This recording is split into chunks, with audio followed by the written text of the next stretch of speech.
Hei, og velkommen til Norwegian Connect. I denne videoen skal vi øve på norsk med 4 korte historier.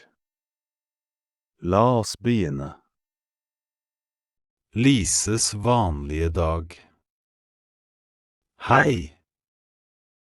Jeg heter Lise. Jeg er 28 år gammel, og jeg bor i Oslo, som er hovedstaden i Norge. Jeg jobber som lærer på en ungdomsskole.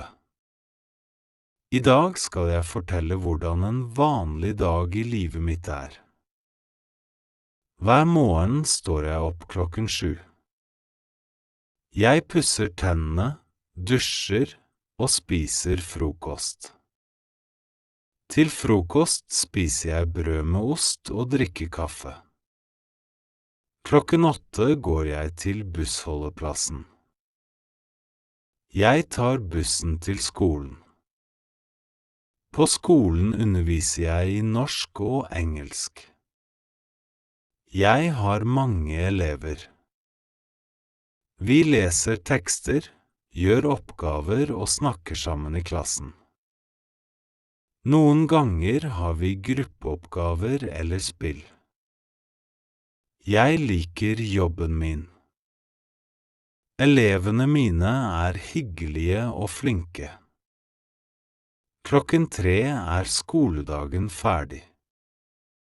Da drar jeg hjem. Hjemme lager jeg middag, ofte pasta eller suppe. Etter middag leser jeg en bok eller ser på TV. Jeg liker å slappe av etter en lang dag. 10:30 går jeg og legger meg. Jeg er trøtt og sover godt.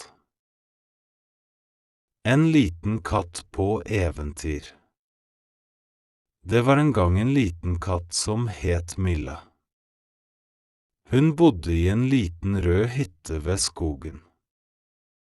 En dag bestemte Milla seg for å gå på eventyr.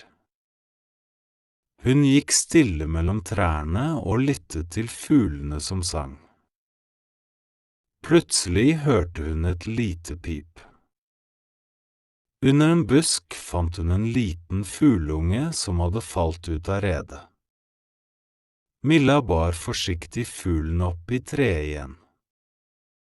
Moren til fugleungen kvitret lykkelig. Milla smilte og gikk hjem, glad for at hun kunne hjelpe.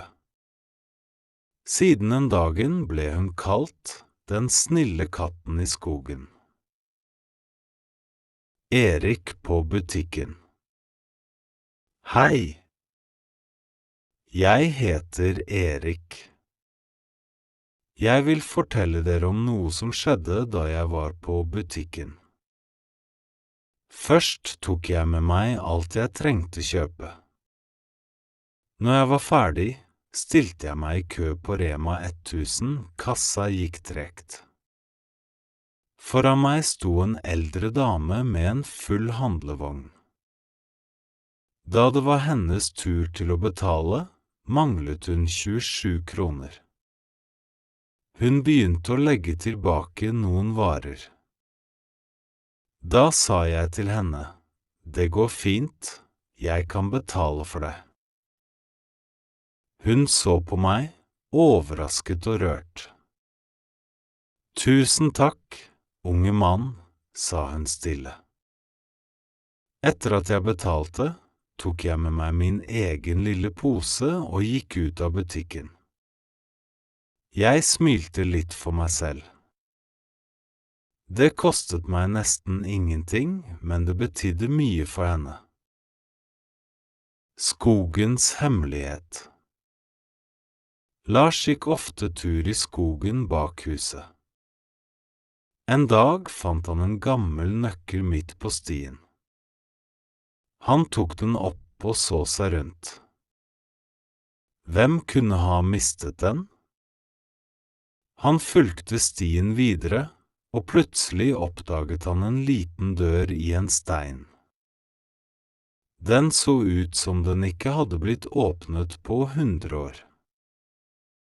Med skjelvende hender satte han nøkkelen i låsen. Klikk! Døren åpnet seg, og bak den var det en trapp som gikk ned i mørket. Hva han fant der? Det er en annen historie.